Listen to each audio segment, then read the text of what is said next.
اگر کسی کے پاس کسی آدمی کے 4 بیٹے ہیں، سب مل کے کماتے ہیں اور سب صاحب نصاب ہیں، نصاب کے مالک ہیں، اور والد نے سب کو اختیار دے رکھا ہے، اپنے جیسا چاہے پیسے خرچ کر سکتے ہیں، ہر ایک کے اوپر قربانی واجب ہے۔ بعض لوگ یہ سمجھتے ہیں کہ جس پر زکوٰۃ فرض ہے اسی پر قربانی بھی واجب ہے، اور جس پر زکوٰۃ فرض نہیں ہے تو اس پر قربانی بھی واجب نہیں ہے۔ تو یہ ان کا خیال درست نہیں ہے، اس لیے کہ زکوٰۃ کے نصاب کے لیے 1 سال گزرنا ضروری ہے، اور یہاں پر قربانی کے نصاب کے لیے سال کا گزرنا ضروری نہیں ہے۔ صرف عید کے دن اگر انہیں مالدار رہا تو اس کے اوپر قربانی واجب ہو جاتی ہے۔ قربانی صرف اپنی طرف سے ادا کرنا ہے، اپنی اولاد کی طرف سے قربانی ادا کرنا ضروری نہیں ہے۔ اگر اولاد صاحب نصاب ہے تو وہ اپنی طرف سے قربانی کرے گی۔ اسی طرح نابالغ بچہ ہے، اگرچہ وہ مالداری کیوں نہ ہو تو اس کے اوپر بھی قربانی واجب نہیں ہے۔ اگر مسئلے کی روح سے کسی پر قربانی کرنا واجب نہ تھی، پھر بھی اس نے جانور خرید لیا، فضائل مد نظر رکھتے ہوئے اللہ کی خوشنودی کے لیے، کوئی مسکین آدمی ہے لیکن اس نے جانور خرید لیا، اب جب جانور خرید لیا قربانی کی نیت سے تو اب اس کے اوپر بھی قربانی واجب ہو گئی۔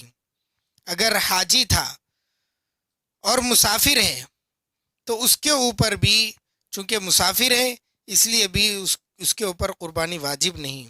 اگر وہ قربانی دے دے تو اس کا ثواب اس کو مل جائے گا، لیکن اگر دوسرا حاجی ہے مگر وہ مقیم ہے، یعنی حج کے ایام سے 15 دن پہلے ہی مکہ مکرمہ پہنچ گیا تو وہ مقیم ہو گیا، اب اس کے پاس حج کے اخراجات کے علاوہ نصاب کے مال کے برابر یا نصاب کے مال سے زیادہ رقم موجود ہوگی تو اس کے اوپر قربانی کرنا لازم ہوگا۔ جبکہ وہ مقیم ہو گیا تب بھی دیکھیں گے کہ نصاب کا مالک ہے یا نہیں۔ عموماً ہوتا ہے کہ 8 ذی الحجہ سے پہلے ہی حاجی افراد وہاں پر چل جاتے ہیں، 15 دن 20 دن پہلے پہنچ جاتے ہیں تو وہ مقیم ہو جاتے ہیں۔ مقیم ہونے کی وجہ سے اگر وہ صاحب نصاب ہیں تو ان کے اوپر قربانی بھی واجب ہو جاتی ہے۔ اگر ملازم ہے، کہیں کام کرتا، اس کا خود کا کاروبار نہیں ہے اور نصاب کے مال کا مالک ہے تو اس پر بھی قربانی واجب ہے۔ اور اگر ایسی عورت ہے جس کا نکاح عید کے چند دنوں پہلے ہوا اور اس کا جو مہر تھا اس کے پاس، جو شوہر نے اس کو دیا ہے وہ فی الفور ادا کر دیا، مہر معجل، یا پھر اس کے پاس جو زیورات ہے اس کے والدین نے اس کو دیا ہے، مالک بنا دیا، تو اب اس عورت کے اوپر بھی قربانی کرنا واجب ہو جائے گا۔ اگر کسی کے پاس قربانی کا نصاب موجود ہے 30-32 ہزار روپے، 35 ہزار روپے ہے، لیکن اس کے اوپر قرضہ بھی ہے، تو اب قرض ادا کرنے کی جو رقم ہے اس کی اصل رقم سے کم کر دی جائے گی۔ مثال کے طور پر 5,000 روپے اس کے اوپر قرض کے تھے، 5,000 روپے اور اس کے پاس 40,000 روپے موجود تھے، تو یہ 5,000 روپے 40,000 سے کم کر دیے جائیں گے۔ یہ سمجھا جائے گا کہ 5,000 اس کے پاس نہیں ہے، 35,000 کا وہ مالک رہے گا۔ تو اب دیکھنا یہ ہے کہ 35,000 کے اوپر کیا وہ مالک نصاب ہوتا ہے، نصاب کا مالک ہو جاتا ہے یا نہیں۔ اگر نصاب کا مالک ہوتا ہے تو اس کے اوپر قربانی واجب ہے، اگر نصاب کا مالک نہیں ہوتا تو اس کے اوپر قربانی واجب نہیں ہے۔ دیکھیے جو حضرات قربانی کر رہے ہیں اللہ ان کی قربانی کو مبارک کرے، بہت اچھی بات ہے، لیکن جو حضرات یہ سمجھ رہے ہیں کہ ان پر ابھی قربانی واجب نہیں ہوئی ہے تو میری ان سے گزارش ہے کہ وہ قربانی واجب نہ ہونے کا از خود فیصلہ نہ کر لیں، میرے اوپر قربانی واجب ہے ایسا کوئی فیصلہ نہیں کرے، بلکہ اپنی جو بھی مالی حیثیت ہے، جو بھی اپنی صورتحال ہے، احوال ہے، وہ کسی مستند مفتی صاحب کو بتلائیے، بتا کر ان سے فیصلہ کرا لیجئے کہ میں قربانی کروں یا نہ کروں، تو یہ ان کے حق میں بہت بہتر ہوگا اپنے خود کے فیصلہ کر لینے سے۔ اللہ تعالیٰ اس واجب کو اپنی دل کی خوشی سے ہم سب کو ادا کرنے کی توفیق عطا فرمائیں، آمین۔ وآخر دعوانا الحمدللہ رب العالمین۔